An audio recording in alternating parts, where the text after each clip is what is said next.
Hello దోస్తో, welcome to SR facts. రీసెంట్గా రేవంత్ రెడ్డి గారి ప్రభుత్వం నాగార్జునకు సంబంధించిన ఎన్ కన్వెన్షన్ ఫంక్షన్ హాల్ని మొత్తం కూలగొట్టేసింది.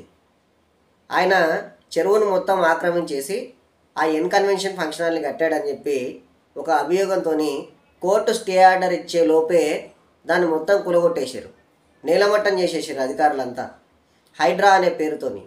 మరి ఈ హైడ్రా అనేది ఓన్లీ హైడ్రామాకే పరిమితమా, లేకపోతే ఖచ్చితంగా ఎవరెవరైతే దీంట్లో ఇన్వాల్వ్ అయి ఉన్నారో ప్రతి ఒక్కరిని, చెరువులు కబ్జా చేసిన ప్రతి ఒక్కరివి, అందరి ఆస్తులైనా సరే, పెద్ద పెద్ద బిల్డింగ్లు అయినా సరే, కమర్షియల్ ఇప్పుడు కాలేజెస్ ఉంటాయి, ఇంకా కొన్ని ట్రస్ట్లు ఉంటాయి, చాలా ఉంటాయి, ఇవన్నీ కూలగొట్టేస్తారా అనేదే జనాల ముందున్న ప్రశ్న. సో ఇప్పుడు వీడియోలోకి వెళ్ళే ముందు ఖచ్చితంగా వీడియోని లైక్ చేయండి, షేర్ చేయండి, నా ఛానల్ని సబ్స్క్రైబ్ చేసుకోండి. ఇకపోతే ఇప్పుడు ఈ వీడియో చూడండి, దీంట్లో కొన్ని ఫొటోస్ చూపిస్తాను. నాగార్జున ఏం చేశాడంటే, ఫస్ట్ ఆయనకున్నది దాదాపు 3 ఎకరాల్లో 4 ఎకరాల్లో ఉండొచ్చు. కానీ ఆయన సైబర్ టవర్ ఎదురుగా ఉన్న తుమ్మకుంట చెరువులో దర్జాగా మొత్తం మట్టి పోసేసి ఎఫ్టీఎల్ లెవెల్ ఉంటుంది కదా, ఎఫ్టీఎల్ లెవెల్ అంటే ఫుల్ ట్యాంక్ లెవెల్. ఇప్పుడు ఇక్కడ రెడ్ సింబల్ కనిపిస్తుంది చూసారా ఈ వీడియోలో, అంటే చెరువు ఫుల్ అయితే వాటర్ అక్కడి వరకు వస్తాయన్నమాట. ఇప్పుడు ఈ రెడ్ బార్డర్ దాటిన తర్వాత ఒక ఎల్లో బార్డర్ ఉంది చూసారా, అది బఫర్ జోన్ అంటారు అనమాట. అంటే చెరువు ఫుల్ ట్యాంక్ లెవెల్ అయిన తర్వాత కూడా వాటర్ ఆ ఎల్లో లైన్ వరకు వచ్చే ఛాన్స్ ఉంది. అంటే అక్కడి వరకు కూడా నిర్మాణాలు చేయొద్దు అనమాట. ఈయన ఏం చేశాడు, ఆ ఎల్లో లైన్ దాటుకొని ఆ రెడ్ లైన్ కూడా దాటుకొని డైరెక్ట్ చెరువులోనే ఒక గోడ కట్టేసిండు. ఇప్పుడు ఈ వీడియోలో ఆ గోడ కూడా క్లియర్గా చూపిస్తాను, అది చెరువులో ఉందని మీరే చెప్తారు, అట్లుంది అది. అంటే నాగార్జున ఆక్యుపై చేసుకొని మరీ ఎన్ కన్వెన్షన్ నిర్మించిండు, అది కన్ఫామ్. సో ఇప్పుడు ఆయన కంటిన్యూగా ఎప్పుడో కట్టిన దానికి స్టే ఆర్డర్ తీసుకొని వచ్చిండు. మరి దీంట్లో తప్పేవరిది? మన న్యాయ వ్యవస్థ తప్పుందా, మన పాలకుల తప్పుందా?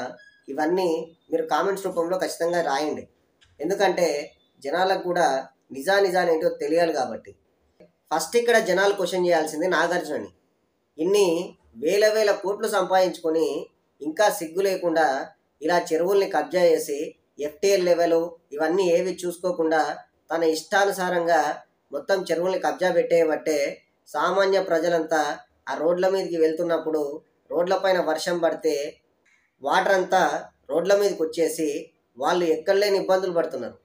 ఇలాంటి చెరువులు దాదాపు ఇంతకుముందు మన హైదరాబాద్లో 2500 వరకు ఉండేయంట. ఇప్పుడు గట్టి కొడితే 1000 వరకు కూడా ఉన్నాయో లేదో తెలియదు అసలు.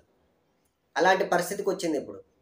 చెరువులన్నింటినీ మొత్తం ల్యాండ్ కబ్జా చేసేసి మొత్తం ప్లాట్లు చేసేసి సామాన్య ప్రజలకే విక్రయిస్తున్నారు వీళ్ళంతా.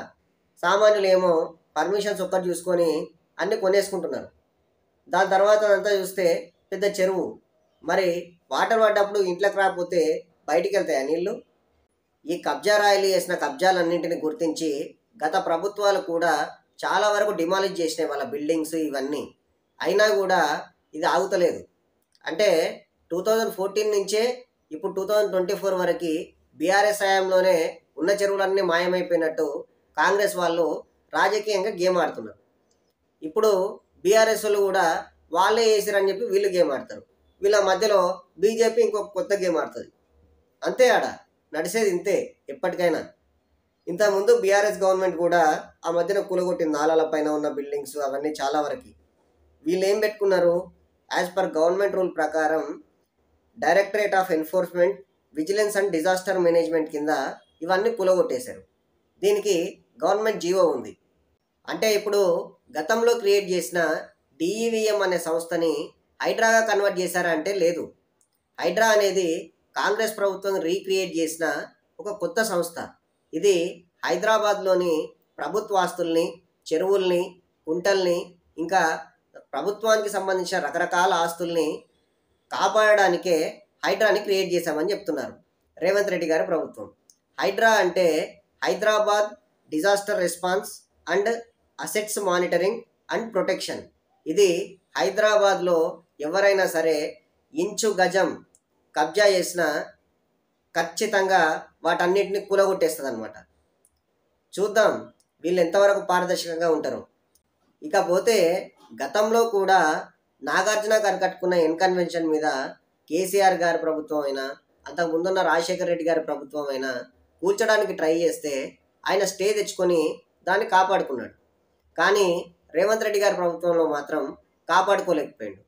పెద్ద పెద్ద బడాబాబులు కూడా చాలామంది చెరువుల్ని కబ్జా చేసి కట్టారు. అంటే ఇప్పుడు పట్నం మహేందర్ రెడ్డి, ఇంకా కేవీపీ, పొంగులేటి, V6 వివేక్, రేవంత్ రెడ్డి, కేటీఆర్, నాగార్జున, వెంకటేష్, గుత్తా సుఖేందర్ రెడ్డి, ఇంకా చాలామంది ఉన్నారు. దీంట్లో ఓవైసీ కూడా ఉన్నాడు. ఓవైసీది అయితే ఓ కాలేజే మొత్తం చెరువులోనే కట్టాడు.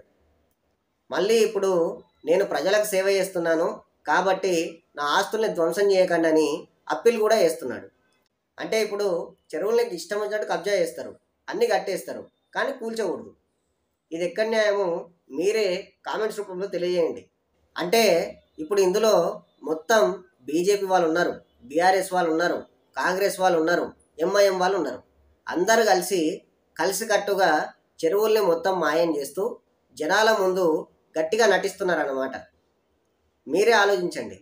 ఇప్పుడు దీంట్లో మెయిన్గా ఓవైసీ మొత్తం విద్యా సంస్థల్ని కట్టిండు ఎక్కువ చెరువులలో, వాటిని కూల్చొద్దని మళ్ళీ పిటిషన్లు పెడుతున్నాడు.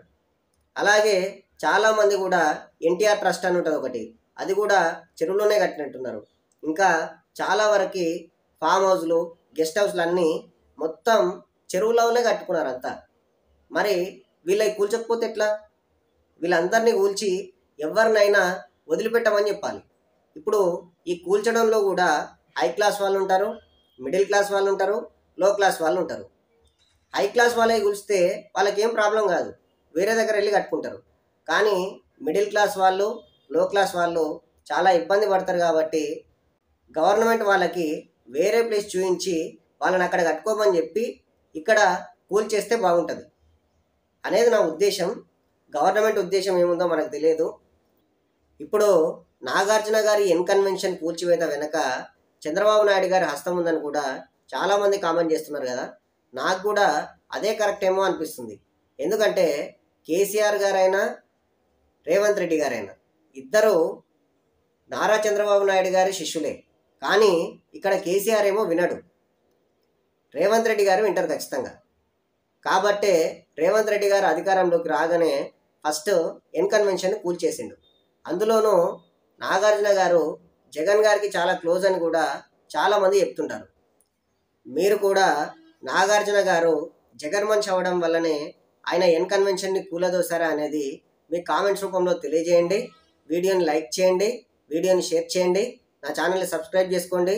అలాగే మన తెలంగాణలో ఉన్న చెరువుల్ని, కుంటల్ని, ప్రభుత్వ ఆస్తుల్ని కాపాడే విధంగా హైడ్రా చాలా ట్రాన్స్పరెంట్గా బిహేవ్ చేయాలని కోరుకుంటూ, రేవంత్ రెడ్డి గారి ప్రభుత్వం సక్సెస్ఫుల్గా రన్ అవ్వాలని కోరుకుంటూ, జై హింద్, జై భారత్.